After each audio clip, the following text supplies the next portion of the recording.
Hello everyone, welcome to my channel.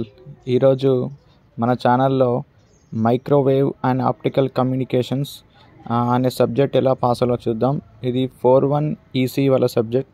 So ఈ subject మనం ప్రతి చాప్టర్లో చూసుకోవాల్సిన ఇంపార్టెంట్ టాపిక్స్ గురించి ఇప్పుడు డిస్కస్ చేద్దాం. సో ఎండబ్ల్యూఓసి మైక్రోవేవ్ ఆప్టికల్ కమ్యూనికేషన్స్ అనే ఈ సబ్జెక్ట్ అంటే ఈజీ సబ్జెక్ట్. ఎందుకంటే దీంట్లో ప్రాబ్లమెటిక్స్ సమ్స్ కానీ ఏం లేవు, డెరివేషన్స్ కూడా ఇక్కడ సరైన టాపిక్స్ అనేవి లేవు. సో ఫస్ట్ ఆఫ్ ఆల్ మీరు ఇప్పుడు కొంచెం పీక్స్ టైంలో ఉండుంటే కనుక నేను చెప్పినట్టుగా చదవండి, మీరు పక్కా పాస్ అవుతారు. సో ఫస్ట్ ఆఫ్ ఆల్ మనం ఏం చేయాలంటే ఫస్ట్ 2 మార్క్స్ కంప్లీట్ చేయండి. ఇప్పుడు ప్రతి యూనిట్లో 9 to 10 2 మార్క్స్ ఉన్నాయి. మీరు ఫస్ట్ ఆ 2 మార్క్స్ అన్ని కంప్లీట్ చేసేసుకోండి. సో 2 మార్క్స్ ఇప్పుడు ఎగ్జామ్ హాల్కి వెళ్ళిన తర్వాత కూడా ఫస్ట్ మీరు 2 మార్క్స్తోనే ఎగ్జామ్ అనేది స్టార్ట్ చేయాలి. ఒకవేళ మీకు ఐదర్ లాంగ్ ఆన్సర్స్ పక్కా వచ్చు అంటే మీరు లాంగ్ ఆన్సర్ స్టార్ట్ చేయండి, లేదా ఒక 6 to 7 షార్ట్ ఆన్సర్స్ నాకు పర్ఫెక్ట్గా వచ్చు అంటే మీరు షార్ట్ ఆన్సర్ స్టార్ట్ చేయొచ్చు. ఎందుకన్నానంటే మీరు షార్ట్ ఆన్సర్స్లో మీరు ఇప్పుడు 2 మార్క్స్ ఆన్సర్ ఉందనుకోండి, మీరు పర్ఫెక్ట్గా ఒక 5 పాయింట్స్ రాస్తే మీకు పక్కా 2 మార్క్స్ వేస్తాడు. 3 మార్క్స్ అయితే 2 మార్క్స్ వేస్తాడు. 2 మార్క్స్కి క్వశ్చన్ అడిగితే 1 మార్క్ పక్కా ఇస్తాడు. మీకు 2 మార్క్స్ దగ్గరనే 50 మార్క్స్ అనేవి వచ్చేస్తాయి. అప్పుడు మీరు ఫెయిల్ అవ్వడానికి మీకు ఛాన్సెస్ లేదు. ఎందుకంటే లాంగ్ ఆన్సర్స్ మీరు ఎలాగైనా మీరు అటెంప్ట్ చేసినా సరే మీకు డయాగ్రామ్ బట్టి మీకు ఎంతో కొంత మార్క్స్ ఎగ్జామ్ మీద అవాయిడ్ చేస్తాడు కాబట్టి.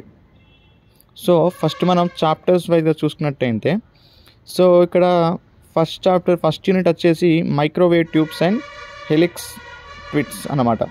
సో మీరు ఫస్ట్ ఏం చేయాలంటే ఫస్ట్ యూనిట్లో సో ఇక్కడ 1.1 ఉంది, 1.1 అండ్ నెక్స్ట్ 1.13 1.14 ఉంది. మీరు ఏం చేయాలంటే సో 1.2 మీరు చాయిస్కి వదిలేసుకోండి. ఎందుకంటే ఇప్పుడు 1.2 నుంచి ఒక క్వశ్చన్, 1.1 నుంచి ఒక క్వశ్చన్ అనేది అడుగుతాడు. సో మీరు ఎలాగైనా మీరు ఒకటే రాయడానికి ఛాన్స్ ఉంటుంది. సో మీరు 1.1 మీరు చూజ్ చేసుకోండి. ఒక క్వశ్చన్ అనేది వస్తుంది, అప్పుడు మీరు ఈజీగా అటెంప్ట్ చేయొచ్చు. మీరు 1.2 1.1 రెండు చదివితే మీకు time waste. So next second యూనిట్కి వచ్చేసి 2.1 అండ్ 2.2 ఉంది కదా. సో నా సజెషన్ ప్రకారం 2.2 ప్రిఫర్ చేయండి. 2.2 ఇది చాలా ఈజీగా అర్థమయ్యే క్వశ్చన్స్. సో మీరు 2.2 ప్రిఫర్ చేయండి. ఇందులో టాపిక్స్ అన్నీ మీరు పర్ఫెక్ట్గా ప్రాక్టీస్ చేయండి. సో థర్డ్ యూనిట్కి వచ్చేసి 3.1 నుంచి 3.6 వరకు పక్కా ప్రాక్టీస్ చేయాలి. ఎందుకంటే 3.6 వరకు అన్ని ఇంపార్టెంట్ క్వశ్చన్సే. సో మీరు 3.6 వరకు మీరు ప్రిఫర్ చేయండి. సో నెక్స్ట్ ఫోర్త్ యూనిట్కి వచ్చేసరికి మీరు 4.2 కంప్లీట్ చేసేసుకోవాలి. ఎందుకంటే 4.1 సమ్ వాట్ ప్రాబ్లమేటిక్ ఉంది. Either your choice 4.2 or 4.1, but ఏదో ఒకటి పక్కా కంప్లీట్ చేసేసుకోండి. ఇప్పుడు యూనిట్ 5 వచ్చేసి 5.1 అండ్ 5.3 అండ్ 5.2 మీరు వదిలేసుకున్న పర్లేదు. 5.1 5.3 ఇవి రెండు మీరు పక్కా ఈ టాపిక్స్ కంప్లీట్ చేసేసుకోండి. మెయిన్గా ఎండబ్ల్యూఓసి సబ్జెక్ట్కి వచ్చేసరికి మీరు డయాగ్రామ్స్ మీరు ప్రాక్టీస్ చేయండి. మీరు డయాగ్రామ్స్ అన్నీ ఒక పేపర్లో డ్రా చేసేసుకోండి. అయితే స్పెక్ట్రమ్ డయాగ్రామ్స్ కానీ, క్లాస్ నోట్స్ డయాగ్రామ్స్ కానీ, అదర్ ఇంటర్నెట్ సోర్సెస్లో కానీ ఆ డయాగ్రామ్స్ మీరు ఒక పేపర్లో డ్రా చేసుకోండి. ఎగ్జామ్కి ముందు ఒక్కసారి పేపర్లు తిప్పేయండి. ఆ డయాగ్రామ్స్ లేబులింగ్ కరెక్ట్ చేయండి. ప్రతి ఒక్క లేబుల్ నేమ్ అనేది పక్కా రాయండి, ఎందుకంటే ఎగ్జామ్లో చెక్ చేసేది. ఆ డయాగ్రామ్కి ఆధారంగా మ్యాటర్ రాయండి.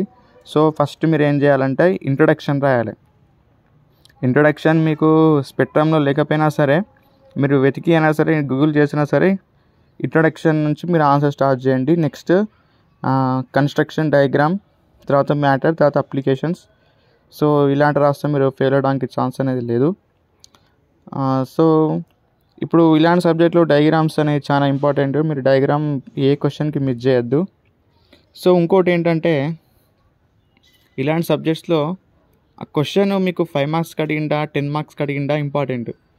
ఎందుకంటే ఇప్పుడు 10 మార్క్స్కి అడిగింది అనుకోండి, ఒక 3 to 4 పేజెస్ పక్కా రాయాలి.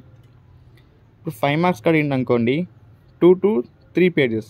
ఇప్పుడు డయాగ్రామ్ ఉంటుంటే కనుక మీకు 2 to 3 పేజెస్ పక్కా పడుతుంది. డయాగ్రామ్ మీరు ఒకవేళ క్వశ్చన్ ఐదర్ అప్లికేషన్స్ రాయమని లేదా అడ్వాంటేజ్ డిసడ్వాంటేజెస్ రాయమన్నప్పుడు మీరు అలా రాసినప్పుడు మీకు ఓన్లీ 2 పేజెస్ పడుతుంది. సో మీకు ఇచ్చిన మార్క్స్ ప్రకారం మీరు మ్యాటర్ అనేది రాయాలి. ఇప్పుడు 5 మార్క్స్ కూడా మీరు 10 మార్క్స్ లాగా రాశారు అనుకోండి, లాస్ట్ వరకు టైం సరిపోదు. సో మీరు అన్ని క్వశ్చన్స్ అటెంప్ట్ చేయలేరు. సో ఇప్పుడున్న ఈ పార్ట్ బి విషయానికి వస్తే మీరు చాప్టర్స్ వదిలిపెట్టుకోవద్దు. మీరు చాప్టర్స్ వదిలిపెట్టుకుంటే మీరు మార్క్స్ వదిలేసుకోవాల్సింది. ఎందుకంటే ప్రతి చాప్టర్ నుంచి వెళ్ళి 15 మార్క్స్ అనేది ఉంటాయి. సో మీరు 2 చాప్టర్స్ వదిలేసుకుంటే 30 మార్క్స్ పైనట్టే. ఐదర్ మీరు చూజ్ చేసుకున్న చాప్టర్ నుంచి సంవాట్ టఫ్ క్వశ్చన్స్ అడిగితే మీరు రాయడానికి ఇబ్బందిగా ఉంటుంది. సో మీరు బిలో యావరేజ్ స్టూడెంట్ అయ్యి ఉంటే కనుక నేను చెప్పిన టాపిక్స్ ప్రిఫర్ చేయండి అండ్ ప్రాక్టీస్ చేయండి. ఒకవేళ అంటే మీకు నచ్చిన టిప్స్ తెలుసుంటే మీకు నచ్చినట్టుగా ఫాలో అవ్వండి. మీరు ఒకవేళ లాస్ట్ స్టేజ్లో ఉంటే కనుక నేను చెప్పిన టాపిక్స్ మాత్రమే రిఫర్ చేయండి, మీరు పక్కా పాస్ అవుతారు. NWOC subject is very easy. మీరు డయాగ్రామ్స్ బాగా ప్రాక్టీస్ చేయండి. ప్రతి టాపిక్ ఆ టాపిక్ అంటే ఏంటి, అది దాని మ్యాటర్ ఏంటి అని మీరు దాన్ని కొంచెం ఒక గ్రిప్లో పెట్టేసుకోండి. ప్రతి టాపిక్ మీరు గ్రిప్లో పెట్టేసుకుంటే మీరు ఎగ్జామ్ హాల్లో ఈజీగా రాయగలుగుతారు. ఒకవేళ మీకు స్పెక్ట్రమ్లో చూసి అర్థం కాకపోయినా సరే మీరు ఐదర్ ఆ మ్యాటర్ని గూగుల్ చేయండి. మీరు ఎంతో కొంత ఎగ్జామ్లో రాయడం ఇంపార్టెంట్. ఎందుకంటే ఎగ్జామినర్ మీకు సబ్జెక్ట్ ఉందా లేదా అని చెక్ చేస్తారు, కానీ మ్యాటర్ ఎక్కువ నుంచి రాసింది అసలు చెక్ చేయడు. మీకు సబ్జెక్ట్ ఉందని అతనికి అర్థమైతే మళ్ళీ పక్కా పాస్ చేస్తాడు. So thank you for watching this video. నా వీడియో నచ్చినట్టయితే లైక్ చేయండి, షేర్ చేయండి, సబ్స్క్రైబ్ చేయండి.